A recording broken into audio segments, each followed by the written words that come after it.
আমি হইলাম মিস্টার আলু। বর্তমানে দাম আমার আঙ্গুল ফুলা কলা গাছ। তাই সংবিধান অনুযায়ী আমি এখন এই কাঁচা বাজারের নতুন রাজা। জয় মহারাজের জয়, জয় দেশি আলুর জয়। ওইছে থাম থাম।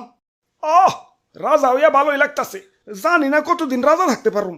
বাজারের যে অবস্থা, কখন যে কার দাম বাইরা হুট করে রাজা হয়ে যায় কখন যায় না।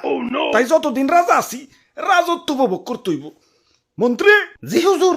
আমার পাউডার মেজমেজ করতেছে, আহো একটু পাউডার টিপে দাও। হুজুর ভুলে যাইন না, কয়দিন আগে কিন্তু আমিও রাজা ছিলাম। এখন আমার দাম কমে গেছে, তাই মন্ত্রী হইছি। তাই সাবেক রাজারে সম্মান দিয়া কথা কইবেন। ওরে বাবা, আসসালামু আলাইকুম। ই আর কি করেন না, আপনার কয়টা দাম বাইরে রাজা হইছেন?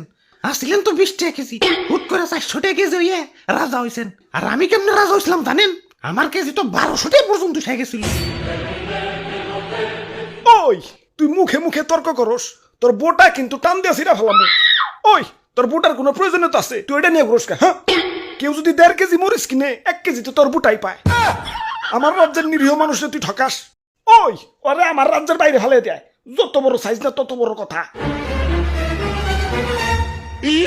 হুজুর রাগ করেন না, জানেনই তো ছোট মরিচের জাল বেশি। মাফ করে দেন এবারকার মতো। আচ্ছা যা, তুই কই সোজ দেহে মাফ করে দিলাম।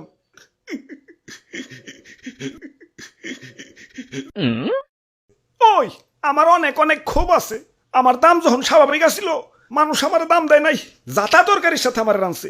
ডিম রানবো, আলু দাও। সিম রানবো, আলু দাও। ঘরে তরকারি নাই, আলু ভর্তা বানাও। একটু ইজ্জত আসিল না।